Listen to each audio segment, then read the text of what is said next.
Selamat siang, perkenalkan saya Tri Sofanianingsi dengan NIM 23060032. Mata kuliah Statistika Lanjutan, sesi 029, jadwal hari Selasa jam 13.20 sampai 15.50 dengan dosen Bapak Dr. Alphonse Satrianto, SE.ME. Baik, pada kali ini saya akan mempresentasikan bab 13 tentang pengujian hipotesis sampel besar. Sebelumnya, saya akan membagikan layar terlebih dahulu.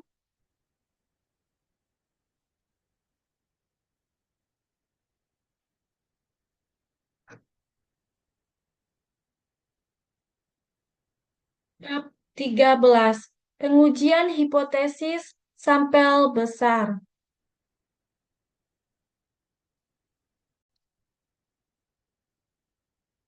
Di bab 12 ini ada beberapa bagian materi yang nanti saya akan jelaskan. Yang pertama, pengertian teori dan kegunaan pendugaan. Yang kedua, prosedur pengujian hipotesis.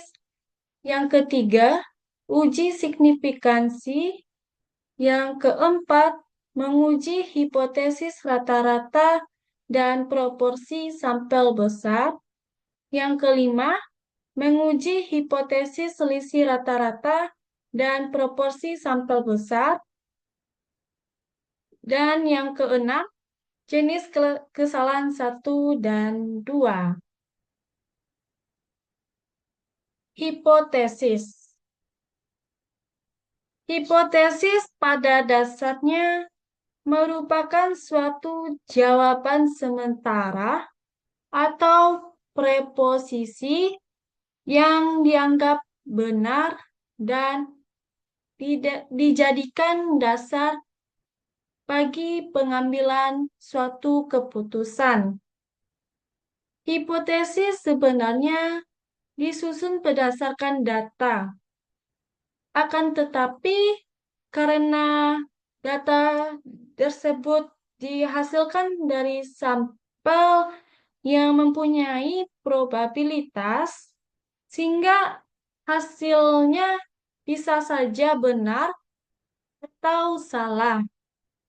Oleh sebab itu, sebuah hipotesis sebelum menjadi keputusan haruslah diuji terlebih dahulu dengan menggunakan data observasi. Jadi, definisi hipotesis adalah suatu pernyataan mengenai nilai suatu parameter populasi yang dimaksudkan untuk pengujian dan berguna untuk pengambilan suatu keputusan. Sedangkan pengujian hipotesis. Pengujian hipotesis adalah prosedur yang didasarkan pada bukti sampel yang dipakai untuk menentukan apakah hipotesis merupakan suatu pernyataan yang wajar dan oleh karenanya tidak ditolak, atau hipotesis tersebut tidak wajar dan oleh karena itu harus ditolak. Lanjut, materi kedua, prosedur pengujian hipotesis. Prosedur pengujian hipotesis mempunyai ada 5 langkah untuk menguji hipotesis. Langkah pertama, merumuskan hipotesis.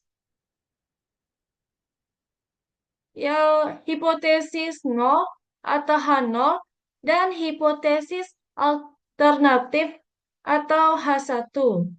Langkah kedua, menentukan taraf nyata. Probabilitas menolak hipotesis. Yang ketiga, menentukan uji statistik. Alat uji statistik, uji Z, T, F, X pangkat 2, dan lain-lain. Yang langkah keempat, menentukan daerah keputusan, daerah di mana hipotesis nol diterima atau ditolak.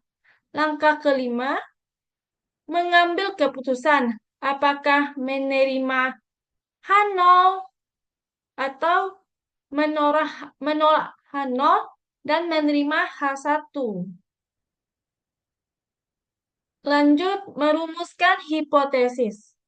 Hipotesis nol. Satu pernyataan mengenai nilai parameter populasi. Sedangkan hipotesis hal alternatif merupakan suatu pernyataan yang diterima jika data sampel memberikan cukup bukti bahwa hipotesis nol adalah salah.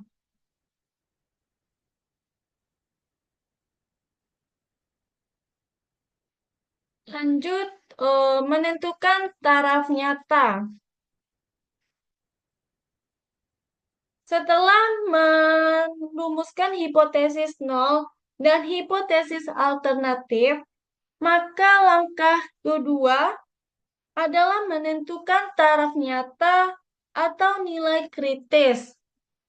Ada juga yang menyebut tingkat risiko yang dapat didefinisikan sebagai berikut. Taraf nyata adalah probabilitas menolak hipotesis nol apabila hipotesis nol tersebut adalah benar. Taraf nyata adalah nilai kritis yang digunakan sebagai dasar untuk menerima atau menolak hipotesis nol. Taraf nyata dilambangkan dengan A,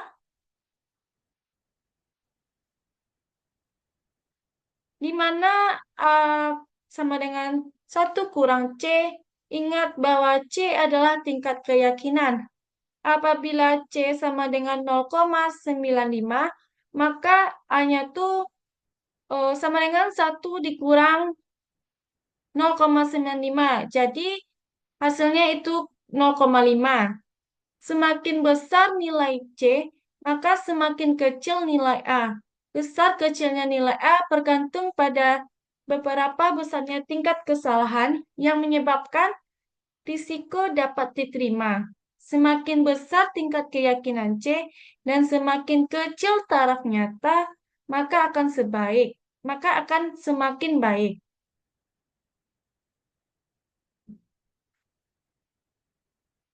Menentukan uji statistik. Uji statistik adalah untuk mendapatkan suatu nilai dari sampel guna untuk memutuskan menerima atau menolak hipotesis nol.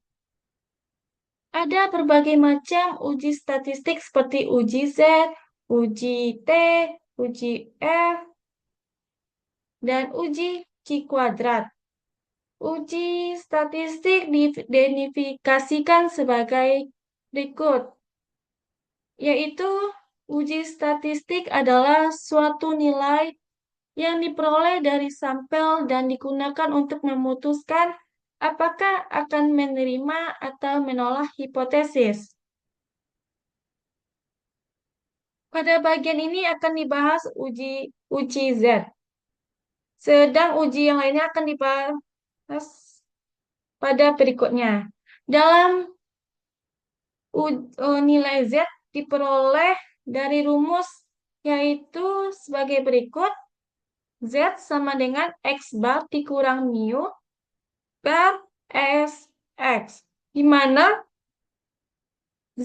nilai Z, X bar rata-rata hitung sampel, mu rata-rata hitung populasi, SX standar error sampel di mana XX sama dengan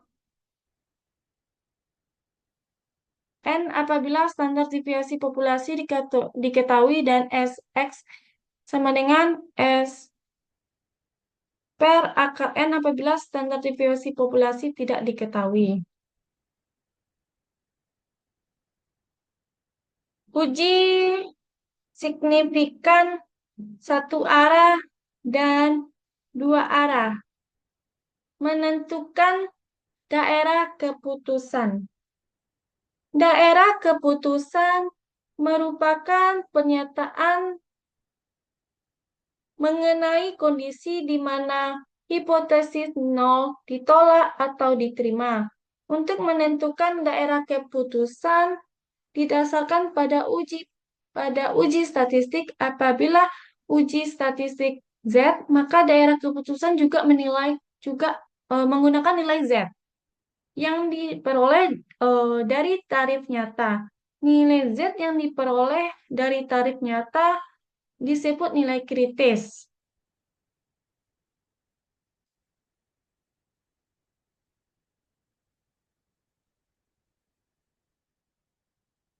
Di sini ada contohnya, misalkan taraf nyatanya ditentukan 5% dengan menggunakan distribusi normal, kita dapatkan nilai Z. Untuk pengujian satu arah, maka probabilitasnya sama dengan 0,5 dikurang 0,05 sama dengan 0,4500. Kita kemudian mencari nilai Z dengan probabilitas 0,4500 dan didapatkan nilai Z-nya sama dengan 1,65. Nilai 1,65 inilah merupakan nilai kritis. Daerah di mana lebih kecil dari 1,65 merupakan daerah hipotesis H0. Sedang daerah yang lebih besar dari 1,65 adalah daerah penolakan hipotesis 0. Berikut di sini ada gambarnya untuk menentukan daerah keputusan uji satu arah.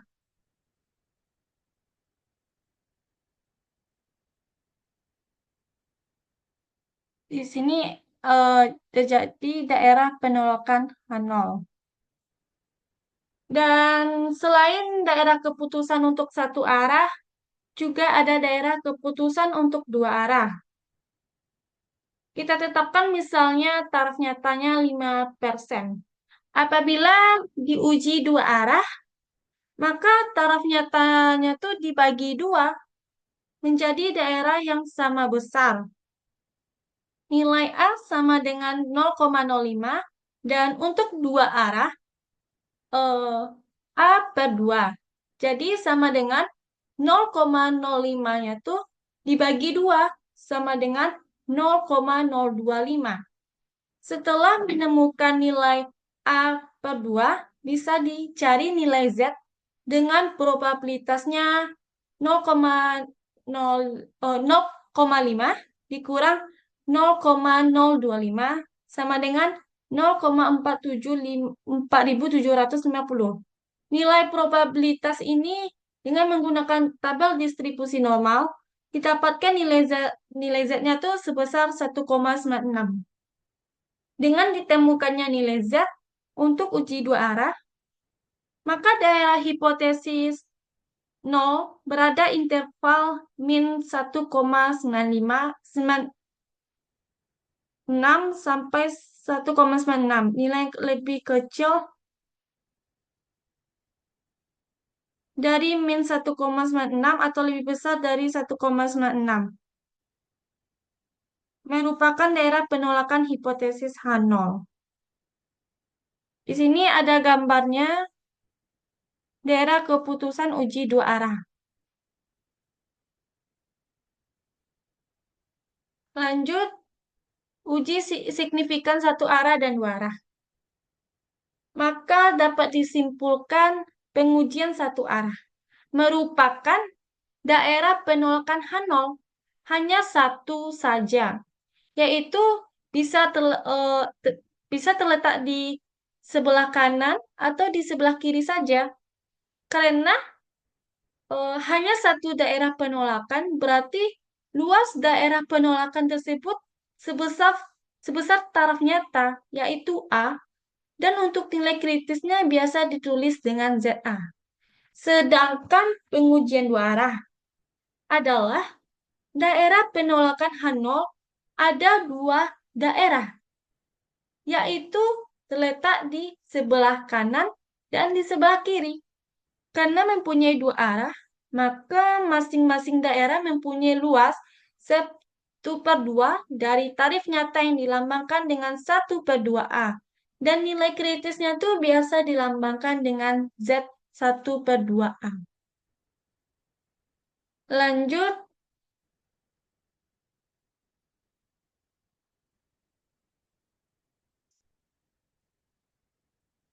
contoh uji signifikan menggunakan tanda lebih besar dan lebih kecil.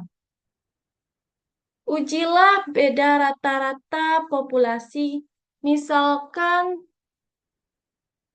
hipotesisnya tuh adalah rata-rata hasil investasi lebih kecil dari 10,5%, maka perumusan hipotesisnya menjadi H0, mu-nya tuh eh, kecil 10,5. Sedangkan H1-nya mu besar 10,5. Untuk tanda kecil pada H0 menunjukkan daerah penerimaan H0. Sedang tanda besar pada H1 menunjukkan daerah penolakan di sebelah ekor kanan. Pada nih, gambar ini.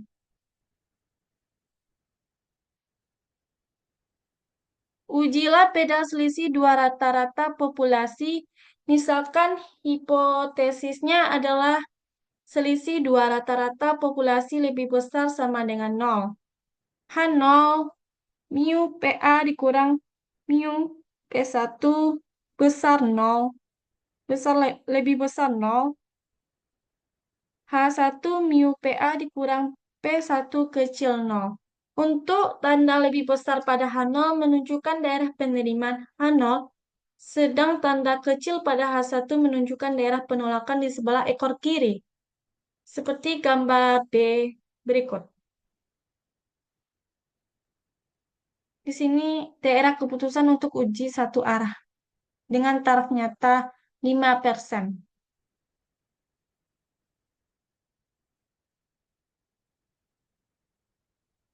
Contoh pengujian dua arah.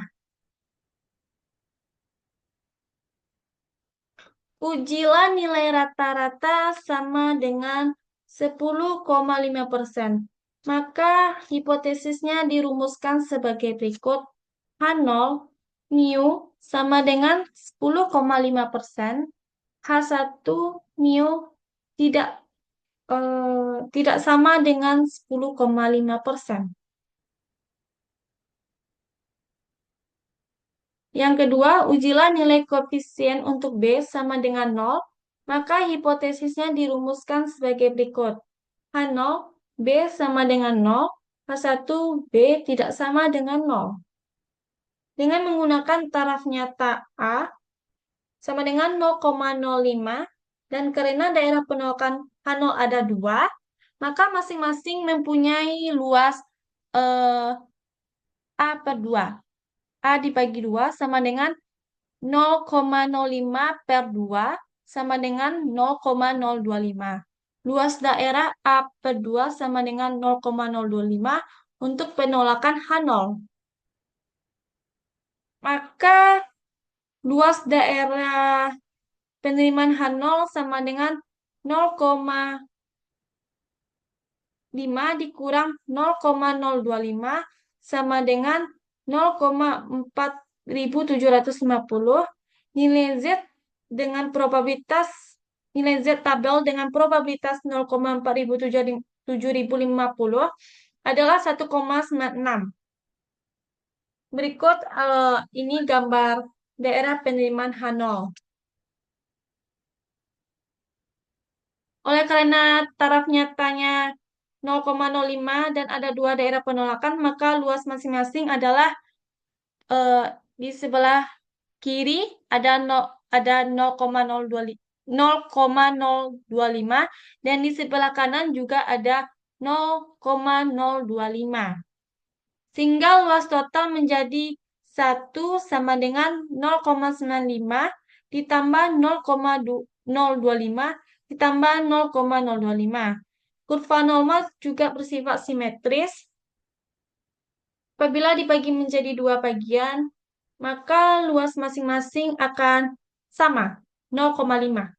Apabila luas daerah penolakan pada ujung kanan dan kiri adalah 0,025, maka luas daerah penerimaan H0 sama dengan 0,4750 yang diperoleh dari 0,5 dikurang 0,025.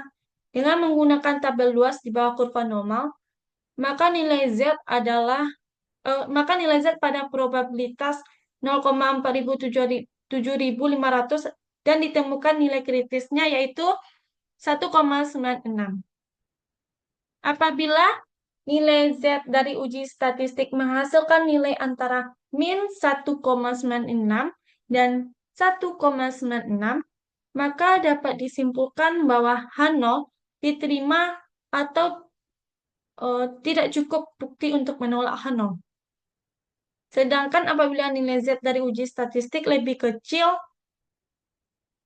dari min 1,9 atau lebih besar dari 1,9, maka H0 ditolak dan H1 diterima.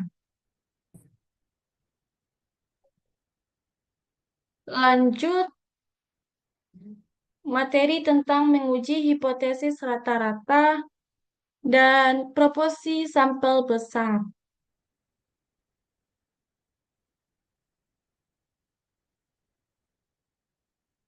Ada 3 hal yang terkait dengan menguji hipotesis rata-rata dan proporsi sampel besar, yaitu pertama, proses pengujian hipotesis, di mana pengujiannya tetap mengikuti 5 langkah, mulai dari perumusan hipotesis, penentuan taraf nyata, uji statistik, penentuan daerah keputusan, sampai pengambilan keputusan.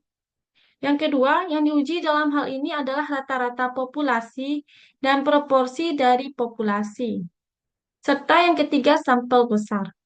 Sampel besar adalah sampel yang berukuran 30 atau lebih. Dengan penggunaan sampel besar, diharapkan akan mendekati distribusi normal sehingga dapat digunakan nilai dan uji Z. Di sini ada contoh menguji hipotesis rata-rata sampel besar. Perusahaan reksadana menyatakan bahwa hasil investasi reksadana saham sepanjang 2014 rata-rata mencapai 10,5%. Untuk menguji apakah pernyataan tersebut benar, maka lembaga konsultan Humanica Consultinto mengadakan penelitian pada 30 perusahaan reksadana dan didapatkan hasil bahwa rata-rata hasil investasi adalah 16,32% dan standar deviasinya 10,46%.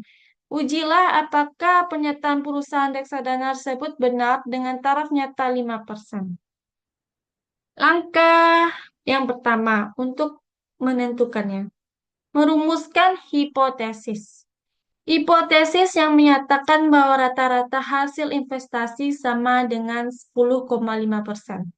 Ini merupakan hipotesis nol dan hipotesis alternatifnya adalah rata-rata hasil investasi tidak sama dengan 10,5%. Hipotesis tersebut dapat dirumuskan sebagai berikut. H0 mu sama dengan 10,5%, H1 mu sama dengan 10,5%. Langkah kedua, menentukan taraf nyata. Taraf nyata sudah ditentukan sebesar 5%. Apabila tidak ada ketentuan, dapat digunakan taraf nyata lain. Taraf nyata 5% menunjukkan probabilitas menolak hipotesis yang benar 5%. Sedang probabilitas menerima hipotesis yang benar 95%. Nilai kritis Z dapat diperoleh dengan cara mengetahui probabilitas daerah keputusan H0. yaitu ZA per 2 sama dengan A per 2 dikurang 0,5 dibagi 2 sama dengan 0,025. Dan nilai kritis Z dari tabel normal adalah 1,96. Langkah ketiga, melakukan uji statistik dengan menggunakan rumus Z. Dari soal diketahui bahwa rata-rata populasi sama dengan 10,5%. Rata-rata sampel 16,32% dan standar deviasinya 10,46%. Mengingat bahwa standar deviasi populasi tidak diketahui, maka diduga dengan standar deviasi sampel dan sampel error sampel adalah XS sama dengan S per akar N sehingga nilai Z adalah Z sama dengan mu dikurang maaf X Z sama dengan X dikurang mu per XS sama dengan X dikurang mu per S per akar N sama dengan 16,32 dikurang 10,5 per dibagi 10,46 per akar 30 sama dengan 5,82 per 1,9 sama dengan 3,06. Langkah yang keempat, menentukan daerah keputusan dengan nilai kritis Z sama dengan 1,96.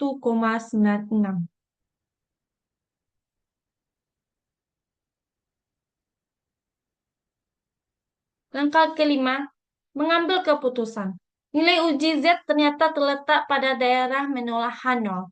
Nilai uji Z sama dengan 3,04. Terletak pada sebelah kanan 1,96. Oleh sebab itu dapat disimpulkan bahwa menolak H0 dan menerima H1 sehingga pernyataan bahwa hasil rata-rata reksadana saham sama dengan 10,5% tidak terbukti.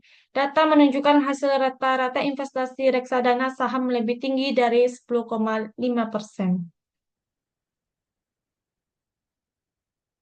Lanjut menguji materi selanjutnya yaitu menguji hipotesis proporsi sampel besar. Pengujian hipotesis proporsi sampel besar mempunyai proses yang sama dengan pengujian hipotesis rata-rata.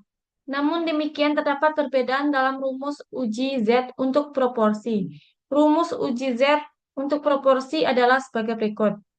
Z sama dengan P kecil dikurang P besar per akar P besar dikurang 1 kurang P besar per N.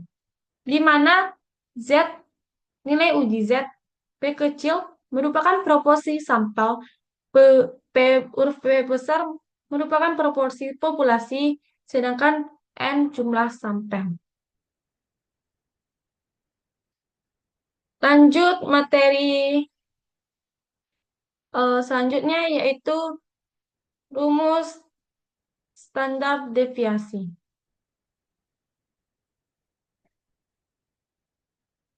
Distribusi sampling dari selisih rata-rata proporsi memiliki distribusi normal dan mempunyai standar deviasi. Menguji hipotesis selisih rata-rata dan proporsi sampel besar dimaksudkan untuk menetapkan apakah dua rata-rata hitung atau proporsi dua populasi sama atau tidak. Apakah hasil investasi antara perbankan dan reksadana sama?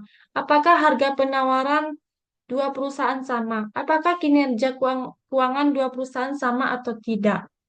Untuk membedakan dua populasi, maka masing-masing populasi dengan jumlah sampel lebih dari 30 biasanya juga mendekati distribusi normal. Distribusi sampling dari selisih rata-rata proporsi memiliki distribusi normal dan mempunyai standar deviasi sebagai berikut.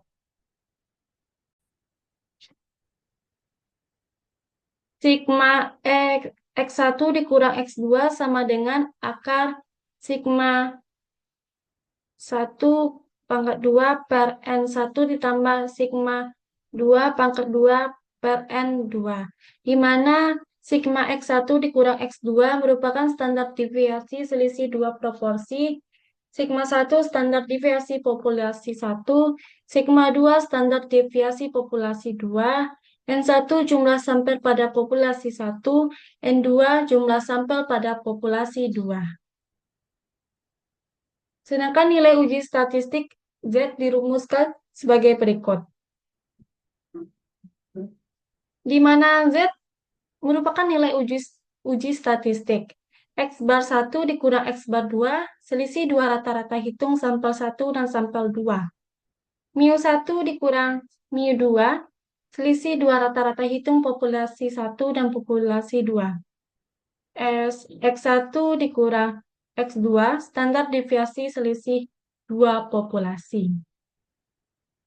Rumus standar deviasi selisih 2 sampel.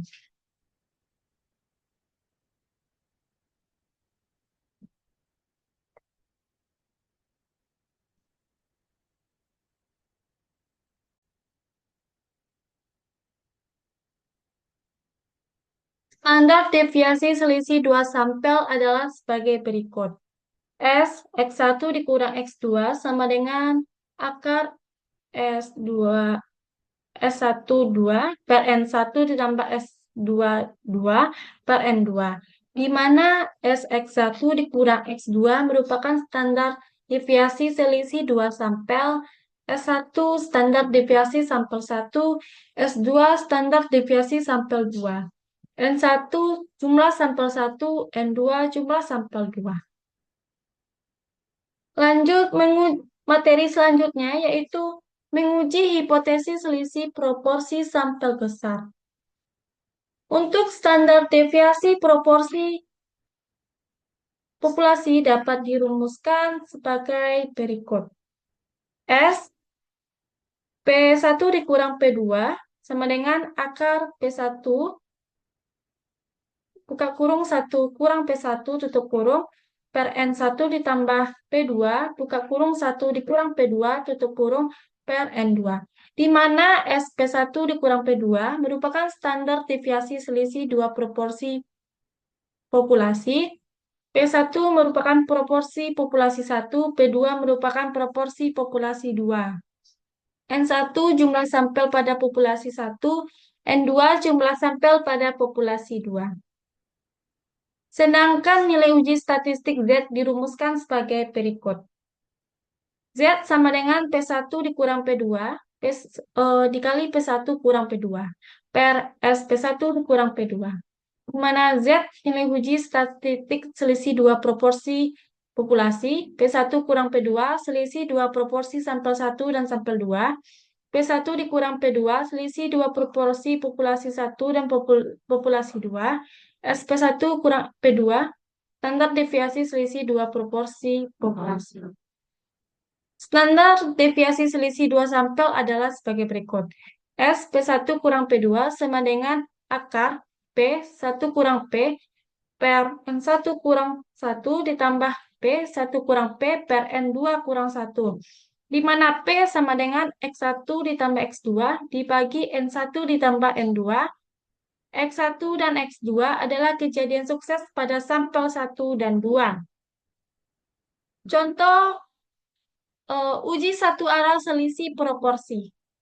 Tidak bisa dipungkiri kehadiran media sosial, Facebook, Twitter, Google, LinkedIn, Pinterest, Instagram, dan lainnya. Dalam beberapa tahun terakhir ini telah mengubah pola hidup masyarakat. Meski perubahan tersebut juga berbeda-beda tergantung pada geografi, budaya, dan kondisi ekonomi masing-masing. Di samping berbagai perannya tersebut, yang semakin digemari masyarakat, media sosial juga menjadi masalah baru di tengah masyarakat. Para sosiolog menyebut media sosial sebagai pisau bermata dua yang memiliki sisi positif sekaligus dampak negatifnya. Salah satu dampak buruknya adalah meningkatnya kejahatan dunia maya atau cybercrime, di mana media sosial. Untuk mengetahui seberapa besar kejahatan dunia maya, maka dilakukan survei terhadap remaja dan orang dewasa pengguna media sosial dari 350 responden remaja. Sebanyak 150 orang menyatakan pernah menjadi korban kejahatan dunia maya. Sedangkan dari 400 responden orang dewasa, sebanyak 205 orang menyatakan pernah menjadi korban kejahatan dunia maya dengan taraf nyata 5%. Ujilah apakah proporsi remaja dan dewasa sama dalam mengalami kejahatan dunia maya. Maka dapat dijawabkan langkah pertama, merumuskan hipotesis. Kita akan menguji pernyataan bahwa A, proporsi remaja atau P1 sama dengan proporsi dewasa atau P2 yang mengalami kejahatan dunia maya. Hipotesis tersebut dapat dirumuskan sebagai berikut. H0 P1 dikurang P2 sama dengan 0. H alternatif P1 kurang P2 tidak sama dengan 5. Langkah kedua, menentukan taraf nyata. Taraf nyata sudah ditentukan sebesar 5%. Nilai kritis Z dapat diperoleh dengan cara mengetahui probabilitas daerah keputusan H0 yaitu Z A per 2 sama dengan 0,5 dikurang 0,05 per 2 sama dengan 0,4750 dan nilai kritis Z dari tabel normal adalah 1,96. Langkah ketiga, melakukan uji statistik dengan menggunakan rumus Z untuk selisih dua proporsi sampel.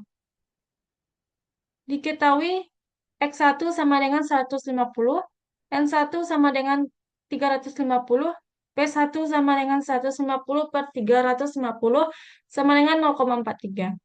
X2 sama dengan 205, N2 sama dengan 400, B2 sama dengan 205 per 400 sama dengan 0,51. P1 kurang P2 sama dengan 0,43 dikurang 0,51 sama dengan min 0,07. P sama dengan X1 ditambah X2 dibagi N1 ditambah N2 sama dengan 150 ditambah 205 per 350 ditambah 400 sama dengan 0,473. Nilai standar error selisih dua proporsi. S P1 kurang P2 sama dengan P1 kurang P per N1 kurang 1 ditambah P1 kurang P per N2 dikurang 1 sama dengan akar 0,473 dikali 1 kurang 0,473 per 350 kurang 1 ditambah 0,473 per 1 kurang 0,473 per 400 kurang 1. S P1 kurang P2 sama dengan akar 0,000714 ditambah 0,000625 sama dengan 0,0366. Nilai uji statistik. Z sama dengan P1 kurang P2 dikurang P1 kurang P2 per S P1 kurang P2 sama dengan 0,43 dikurang 0,51 dikurang 0 per 0,0366 sama dengan min 2,294. Langkah keempat, menentukan daerah keputusan dengan nilai kritis Z sama dengan 1,96. Langkah kelima, menentukan keputusan dengan nilai kritis Z sama dengan min 1,96, sedang nilai uji statistik min 2,29 berada di daerah penolakan H0. Ini berarti H0 ditolak dan H1 diterima. Terdapat cukup bukti bahwa selisih proporsi remaja dan dewasa tidak sama dengan 0. Atau proporsi remaja dan dewasa berbeda. Kejahatan di dunia maya banyak dialami oleh orang dewasa. Lanjut materi terakhir yaitu jenis kesalahan 1 dan 2. Pengertian kesalahan jenis 1 dan 2. Kesalahan jenis 1 adalah apabila keputusan menolak H0 padahal seharusnya H0 benar. Kesalahan jenis 2 adalah apabila keputusan menerima H0 padahal harusnya H0 salah. Lanjut, di sini ada situasi keputusan. Terima H0 benar, keputusan tepat 1 kurang A, H0 salah, kesalahan jenis tolak H0, kesalahan jenis 1 A. Keputusan tepat. Satu kurang B.